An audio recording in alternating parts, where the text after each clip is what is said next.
এই গরমের মধ্যে এক গ্লাস ঠান্ডা ঠান্ডা শরবত হলে মন প্রাণ সব জুড়িয়ে যায়। তার উপর আবার সেটা যদি হয় টক মিষ্টি আম পানার শরবত, তাহলে তো কোনো কথাই নেই। আজকে আমি বানাচ্ছি আম পানা শরবত। আম পানা শরবত বানানোর জন্য প্রথমে আমি দুটো আম নিয়েছিলাম। আমগুলোকে তেল মাখিয়ে ভালোভাবে পুড়িয়ে ঠান্ডা জল দিয়ে ধুয়ে খোসাগুলোকে ছাড়িয়ে নিয়েছি।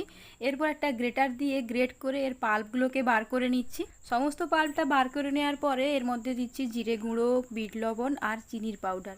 এখন সব কিছুকে ভালোভাবে মিশিয়ে নিতে হবে। গোলাপ শাহ খাতুন লিখেছে, আমি আপনার খুব বড় ফ্যান। স্মৃতিদেব লিখেছেন, খুব ভালো লাগে তোমার ভিডিও দেখতে। জিনিয়া ব্যানার্জি লিখেছেন, ভগবানকে অনেক ধন্যবাদ তোমার সেই মাটির বাড়ি থেকে এই নতুন বাড়িতে আসতে পারার জন্য। আপনাদেরকেও অসংখ্য ধন্যবাদ এত সুন্দর সুন্দর কমেন্ট করার জন্য। তো যাই হোক, এবারে এখানে সব কিছু মিশিয়ে নেওয়ার পর এর মধ্যে ঠান্ডা জল আর বরফ দিয়ে মিশিয়ে নিয়েছিলাম।